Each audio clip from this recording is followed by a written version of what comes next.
This is a Grit Talk. I'm Thère du Pont, and I'm here to answer 7 questions. What have you not done yet that you would like to be part of your story or included in your eulogy? One of the stark truths of philanthropy is that people care a lot more about what you say while you're making grants than what happens and your thoughts afterwards. So I'll be thrilled if anybody's interested in this presentation, much less my eulogy.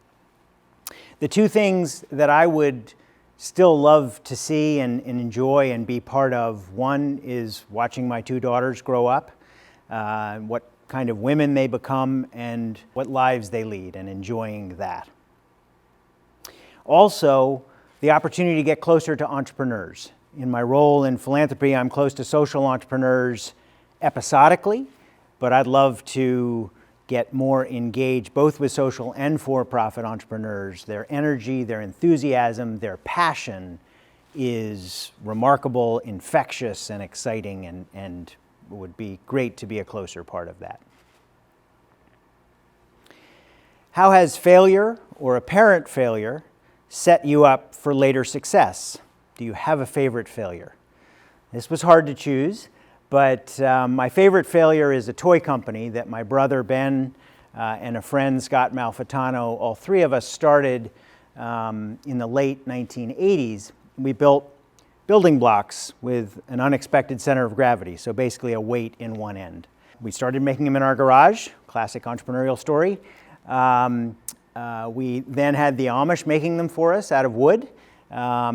And we had them distributed in all 50 states in kind of the high-end toy store in the largest city in every state.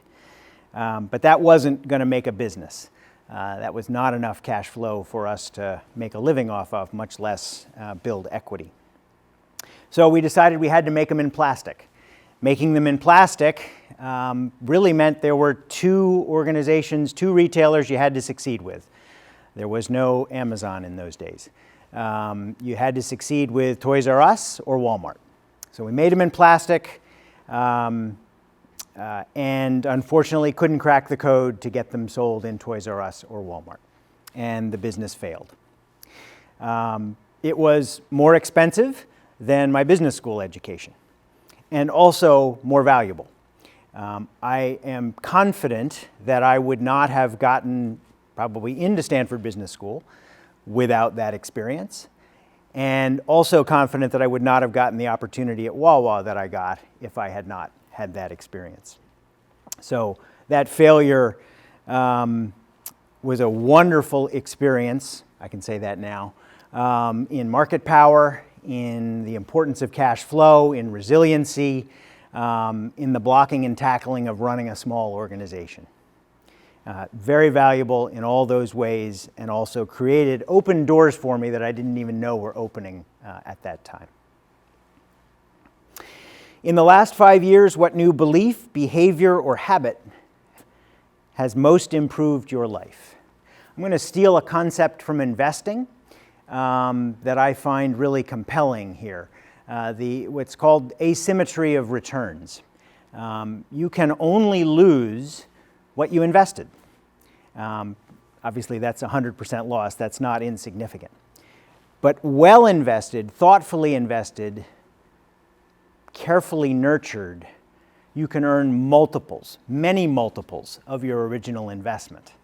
So selecting those investments, recognizing that your risk is only what you put into it in a non-investing sense, it's your time and your personal passion. You can give a year or 2 of that to some new activity, and if it fails, move on. So that concept of asymmetry of returns is the one that I've recently come across and I find quite compelling.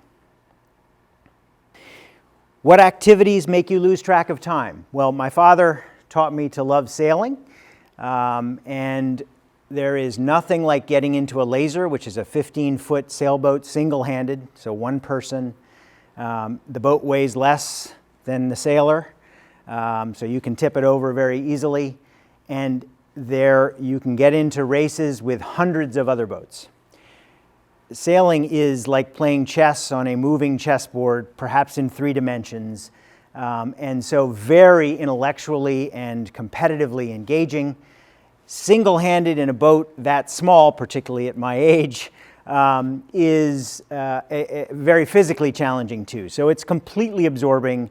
Each race lasts maybe 30 minutes, and then you do it again. So you just get completely absorbed in the moment for 30 minutes and kind of cleanse yourself and can start again.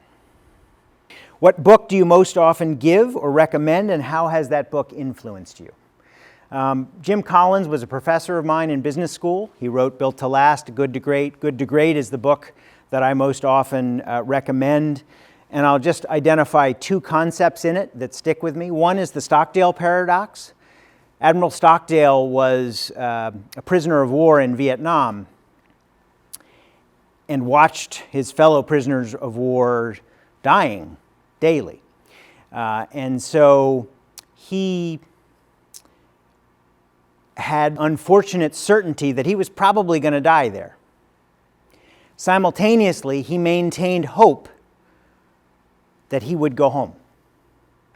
And he lived daily with this juxtaposition, these two concepts that he had to carry with him all the time.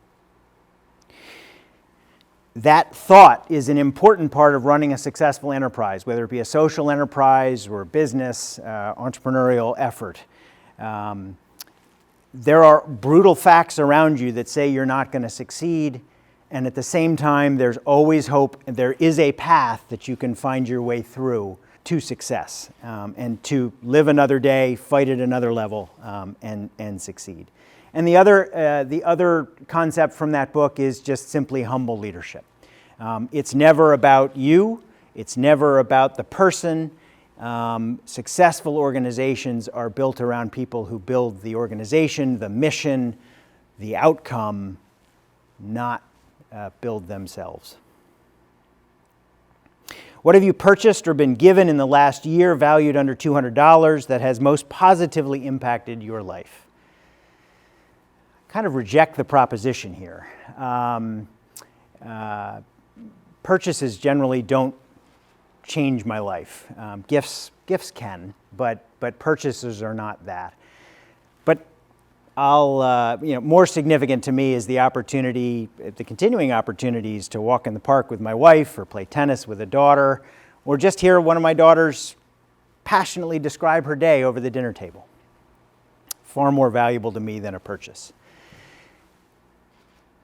But if I had to pick something, I've recently bought the book Before the Mayflower, which is the book, it's a history book, it's not the best reading, but it's obviously in a category today. It is the book that inspired the leader of the 1619 Project, and it talks about Black history before the U.S., Black history in slavery, and gives you great empathy for, or more empathy for what our Black fellow citizens have gone through here in the United States, and help us build some bridges in these currently challenging times around racial equity.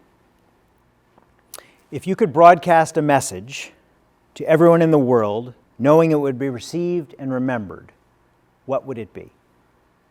I would tie together those two concepts, the Stockdale Paradox and the Asymmetry of Returns.